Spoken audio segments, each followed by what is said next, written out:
Hello and welcome to South Asia Chat. I'm your host Nithya Subramanian, editor at the Institute of South Asian Studies at the National University of Singapore. The proposed deal between China and Iran on economic and security cooperation will have a serious impact on India's strategic interest in the Middle East, especially with regard to the Chabahar port. To learn more, we speak to Sumitha N Kutty, Associate Research Fellow with the South Asia Program at the S. Rajaratnam School of International Studies, Nanyang Technological University, Singapore. Her research focuses on India's foreign and security policies across the Indo-Pacific region with special interest in the Middle East. Welcome, Sumitha, and thank you for joining us at South Asia Chat. I'd like to start by asking you what, according to you, paved the way or acted as a catalyst for the China-Iran partnership that involves billions of dollars of investment in various sectors, including energy, telecom, and infrastructure. This, of course, comes at a time when China and India are engaged in border conflicts at eastern Ladakh. Thank you for having me on South Asia Chat, Nithya. So first, I thought I'd set, the context on this Iran-China partnership agreement that's making the news. Because following the Iranian nuclear deal with JCPOA, both these countries get talking around 2016 about formalizing their engagement. And it's taken 4 years when we now see reports of this new deal involving great amounts of money, $400 billion in investments, essentially leaked in the Iranian media and press, which has forced the Iranian government to react. But we've not heard anything of no official confirmation in Beijing as yet. So there are a couple of things to think about here now.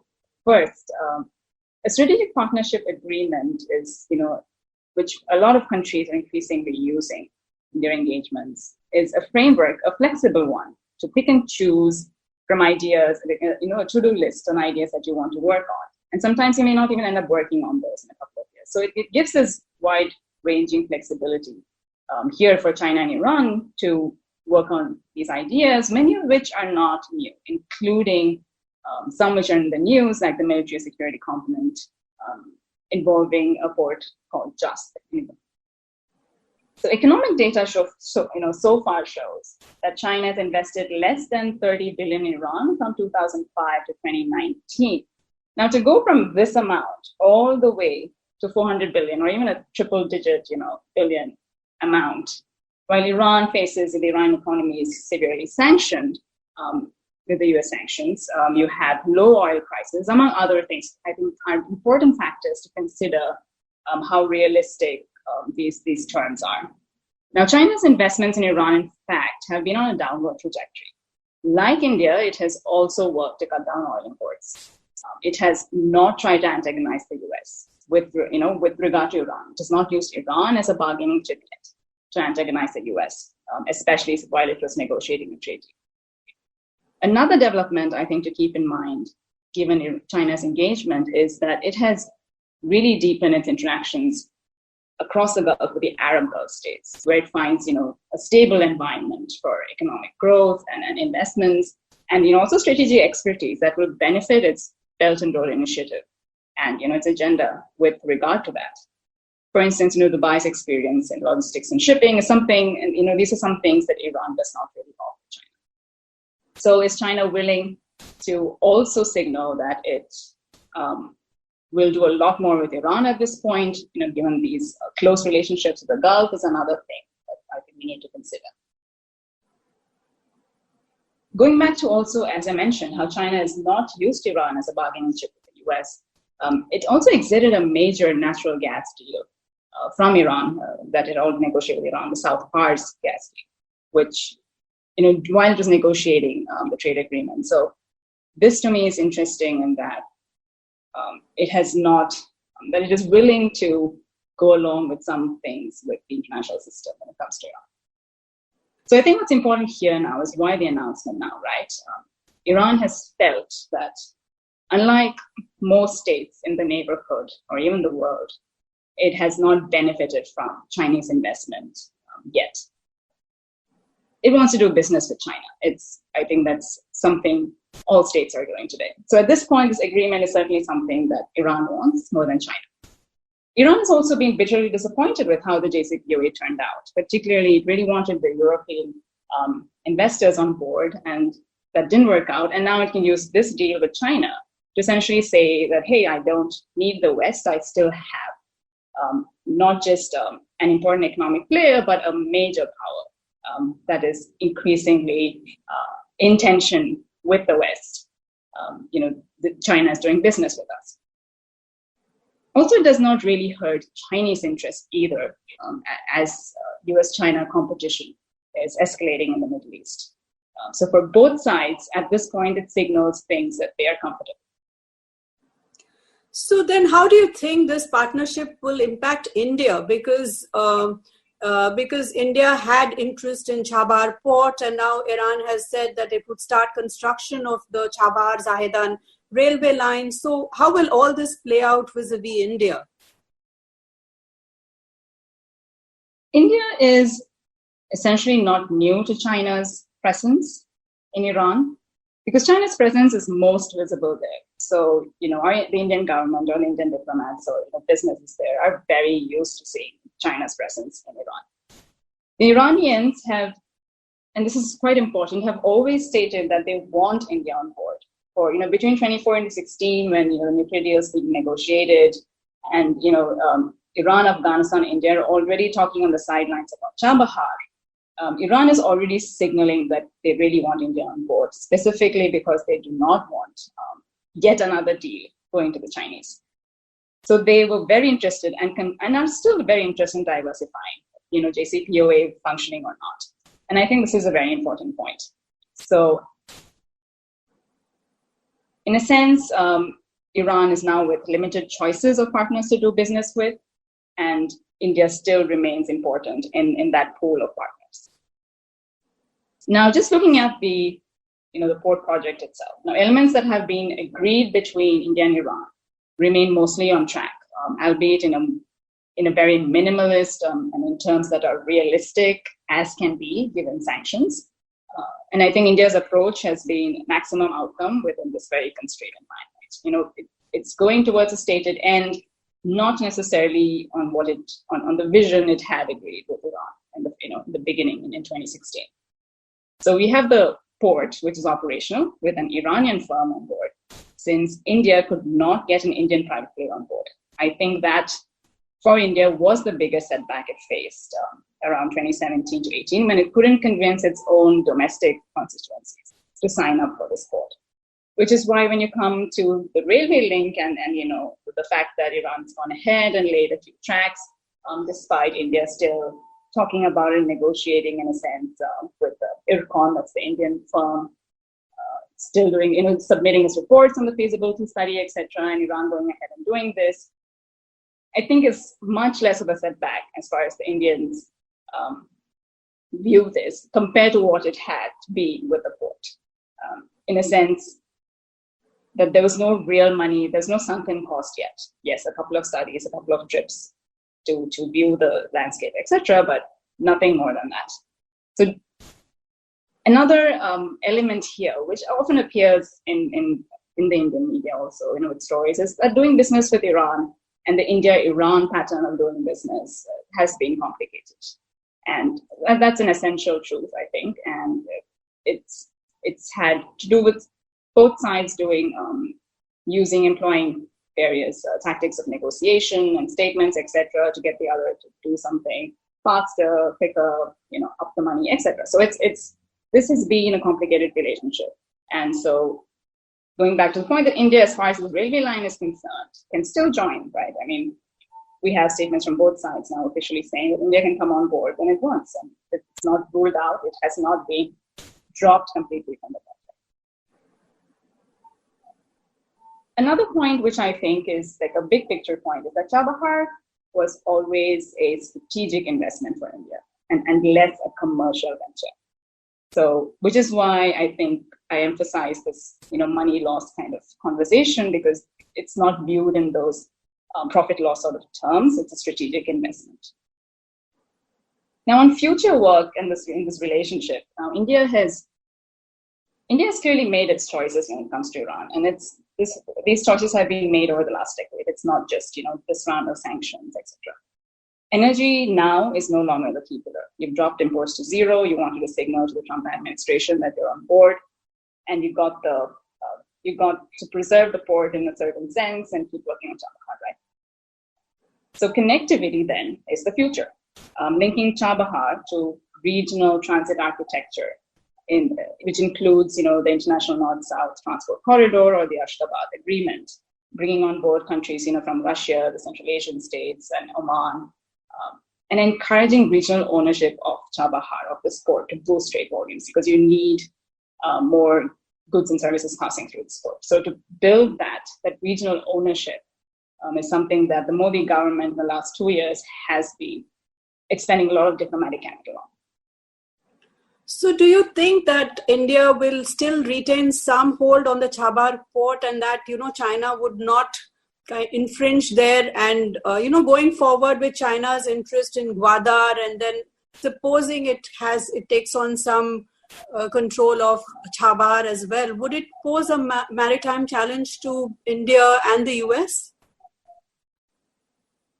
On China getting involved into the Chabahar project, essentially there are three components. I mean, if you really want to break it down, there are three components that India and Iran have either signed MOU on or a contract on and are supposed to be working. So we have the port that's operational at this point, which is linked to the trilateral Iran, Afghanistan, India framework as well. So you're trying to build, and through the roadways now, which is where this rail link is the new component, which is supposed to be built.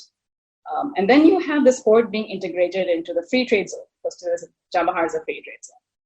And in this free trade zone, the Chinese are already there. I mean, in fact, 4 years ago, even the Koreans were interested, the Japanese were interested. So this area is where many countries can get involved in. So China is already there. China has, in the region around Chabahar, early on proposed a huge petrochemical plant. It was called the Nagar Mokran petrochemical plant, which there seem to be serious talks going on, but it seems to have not been realized as well. So I think China, going back to the earlier conversation on China's investments in Iran, China has also been going a bit slow about it, thinking about it, etc. So again, how deeply will China get involved in related or surrounding projects is something we still have to see. It can always still come on board because it's there, it has the money, it can come in. I would also not rule out how, that Pakistan could join. I mean, this is a regional venture. It's also very important to understand that Iran is not Pakistan, that the China-Iran relationship is not the China-Pakistan relationship, and Gwadar is nothing like Chabahar. And in fact, I would extend it to say that it will be nothing like Jusk if Jusk becomes, as it's touted to become, like a Chinese staging out point, right? Yes. Because Iran is very sensitive regarding sovereignty and territory. It is extremely, there's a huge, it's not just an international point it plays out, but it's a huge domestic point, and it gives legitimacy to the regime when it talks about, foreign interference, no reliance on foreign powers, and independence, conducting its own independent foreign policy and economic strategies. So Iran is has a very different dynamic with even China. So I do not see Chabahar, even in the initial stages when India was talking, there was talk about we should get this naval and military security angle going. I think the Modi government was quite aware of, I think, the reality of the relationship, right? Because Indian governments have dealt so much with Iran. And that is purely why Chabahar, even if the Chinese come in, or even if the Chinese go into Jusk, it's going to be more of an economic understanding and less of a security. Of course, this could change, but traditionally Iran has remained sensitive to having foreign powers work on its territory. Okay. India's relationship with Iran has been usually impacted by the twists and turns in the ties between Washington and Tehran over the last 2 decades. Can India really meet Iranian expectations of defying US sanctions? And do you think the situation would change if Biden wins the elections and returns to the nuclear deal with Iran? So two things here. First, given India and Iran and the US, this triangle has made news, and we've seen movements and choices since at least 2003 onwards. All sides clearly understand where each other stands at this point. So Iran certainly knows that India will not defy US sanctions. India made this choice a decade ago, plus over a decade ago, and because it prioritizes the US strategic relationship far, far more. Given the strategic benefits are so much more significant and serious, increasingly more so for India, today. But India, at the same time, with this pragmatic policy, has also managed to negotiate with the Trump administration to preserve its interests in Chabahar, right? So its investments in Chabahar remain alive. It's not, didn't go just dead in the water when the sanctions kicked in. So it's moving, it's building, it's slow, but it's there. And yes, not in the amounts or the volumes it planned or even the trajectory it ever thought it would go when the JCPOA was signed. Now, coming to a change in the US administration, the one important factor that I would like to flag is that, yes, on the American side, it depended on a presidential authorization, which Trump then withdrew. But what was also clear at the time, and why Trump's exit went through so quickly in Congress, is the fact that in the Democrat camp itself, there wasn't a very tight consensus on this deal. So, we need to see what does the Biden team have specifics on the Iran deal, what its vision is, and two, we need to see is how does Congress react to it? Do they have a domestic constituency strong enough to get this deal through? I do also think on the Iranian side, it will be harder to get them on board a second time. If that works out, we'll have to see. But I think on the American front, there is enough, domestic challenges ahead for pushing this through on domestic constituencies that would want to see the same JCPOA come up, because without the ballistic missiles program and other things like the sunset clause, even European partners like France flagged these after the JCPOA started unraveling. So there is a lot more to talk about now. So we'll have to see whether there's actually a return to the existing nuclear deal or another form of it. So what's the future for India? I mean, do you think how the deal would go? I mean, what is the future for India? Should India need to repair its relations with Iran, given the possibility that the deal with China may face some domestic hurdles? So how do you think India should play its cards, if I may ask you? So looking ahead, first, India should continue to demonstrate its intents to see the Chabahar project reach its stated end, despite the controversies and issues that crop up. And so far this seems to be the case. I mean, earlier this week, the Iranians and the Indian ambassador had a review meeting, and the ambassador's statements post that meeting signal exactly that. In fact, he goes as much to say he really sells India's case to the domestic Iranian audience quite well. He states, the US cannot dictate India's interests. We are working on the port.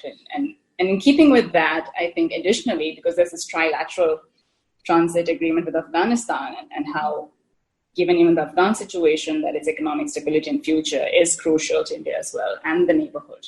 I think there are ongoing consultations, but working to smoothen, the transportation of goods from Chabahar into Afghanistan, the roadways, the customs, tariffs, agreements, like all of that, fixing that and making it smoother for all these trucks to pass back and forth would definitely be a very, important movement on the ground to develop, goodwill for India as well. Now, second, some other sectors that have been alive so far is, rice, trade like rice, tea, etc. Building on those existing, trying to figure out if you can improve that in some sense. But also, I think a third channel that India can increasingly support, it does a little, is, the humanitarian channel, like medicines. Earlier because of sanctions, even, cancer drugs it's hard to find that. Iranians don't have access to that, and it's not directly what the US is sanctioning, but of course, secondary sanctions always affect many other sectors, and it's humanitarian assistance, I think, is one channel that India can continue or maybe step up its game a bit, because the EU has also just operationalized its channel. So this is something India could try doing, especially also in a coronavirus situation, right? Additionally, the weakest link and why we do have issues in the India-Iran relationship is that people-to-people ties is really weak. Unlike the Gulf states, where you have 8 million Indians, you have 4,000 Indians in Iran. And just conversations between the two communities have to increase. I mean, this has nothing to do with the government. It's just about increasing people-to-people connections. And whether it's in educational exchanges, science and tech collaborations between universities. I mean, there's a lot that can be done there, linguistic ties, Persian, etc. There's just so much more that can still be done there. This is not a very strategic segment of it, but I do think in the long term, this would really benefit the relationship as well. Thank you, Sumitha, for joining us at South Asia Chat. It was a pleasure speaking to you today. Thank you. Thank you for having me. You have been listening to South Asia Chat. To learn more about our work, visit us at www.isas.nus.edu.sg.